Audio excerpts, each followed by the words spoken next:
আমরা কিভাবে 7 অফ হই আজকে শিক্ষার্থীবৃন্দ আসসালামু আলাইকুম। সাথে আছি আমি অন্তর্বর্তী সহকারী পুলিশ কমিশনার ট্রাফিক।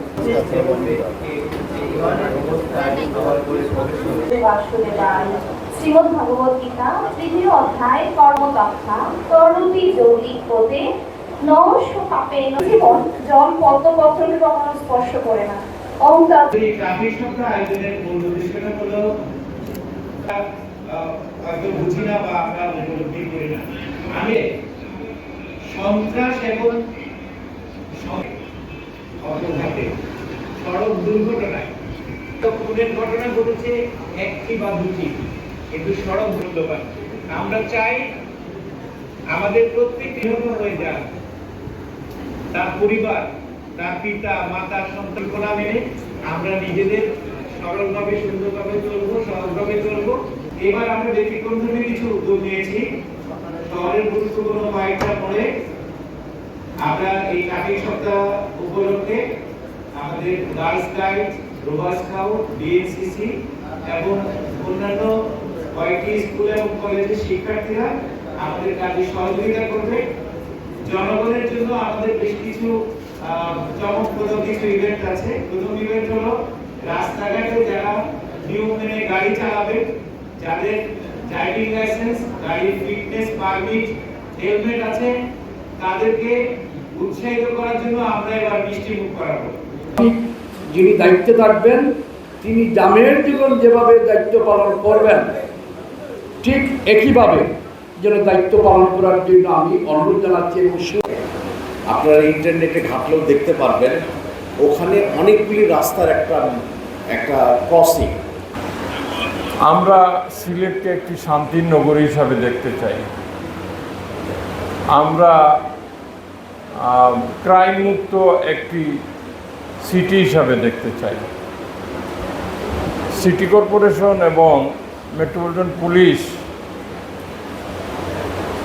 যৌথভাবে আইন শৃঙ্খলার দিকটি যেহেতু মেট্রোপলিটন পুলিশ দেখে, আমরা এই সমস্ত কর্মকাণ্ড ফ্যাসিলিটেট করি। সুতরাং সিলেট শহরে কোনো ধরনের সমস্যা তৈরি হলে বা আইন শৃঙ্খলার কোনো বিঘ্ন ঘটলে মানুষ দৌড়ে যায় সিটি কর্পোরেশনের কাছে, যে সিটিতে এগুলো হচ্ছে। অনুরূপভাবে পুলিশ বিভাগের ঊর্ধ্বতন কর্মকর্তা থেকে শুরু করে অফিসার ইনচার্জ পর্যন্ত ছুটাছুটি করে এই যে কোনো ধরনের চুরি, ছিনতাই, রাহাজানি এগুলোর বিষয়।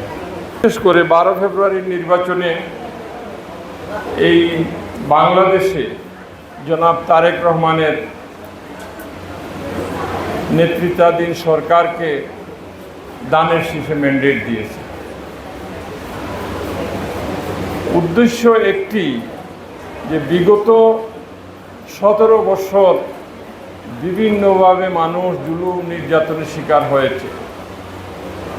এদেশে গণতান্ত্রিক একটি সরকার দায়িত্ব নিলে জনগণের কাছে জবাবদিহিতার মুখোমুখি হবে এবং যেখানেই জবাবদিহিতা থাকবে সেখানেই আমরা হয়তো আইনের শাসন দেখব, পুলিশ বাহিনীর তাদের পজিটিভ মেন্টালিটি দেখব। এইগুলোর কারণেই মানুষ এবার আমাদের এই ভূমিদোষ বিজয় হয়েছে। এই শহরের মানুষ দানে শেষে ভোট দিয়েছে। যিনি সংসদ সদস্য হয়েছেন নির্বাচিত, তিনি সরকারের বাণিজ্য মন্ত্রী। কিছু কিছু ঘটনায় আমি বা বাণিজ্য মন্ত্রী বা আমাদের এই অঞ্চলের আর একজন মন্ত্রী আরিফুল হক চৌধুরী বা সংসদ সদস্যরা, যারা হয়তো এই মহানগরের আওতাধীন না, তারপরেও যেহেতু বিভাগীয় সদর দপ্তর হচ্ছে সিলেট, এই মেট্রোপলিটন পুলিশের কর্মকাণ্ডের উপরে আমাদের ভাবমূর্তি উজ্জ্বল হয় অথবা ম্রিয়মাণ হয়। তো সুতরাং আমরা এই সরকারের ভাবমূর্তি উজ্জ্বল করার জন্য আমরা দিনরাত পরিশ্রম করছি। পাশাপাশি সিলেট মেট্রোপলিটন পুলিশ আব্দুল কুদ্দুস চৌধুরীর নেতৃত্বে আমার মনে হয় অত্যন্ত চৌকস কর্মকর্তারা এই সিলেটের আইন শৃঙ্খলার বিষয়টি তারা কাজ করছেন। বিশেষ অতিথি উপস্থিত আছেন। অতিরিক্ত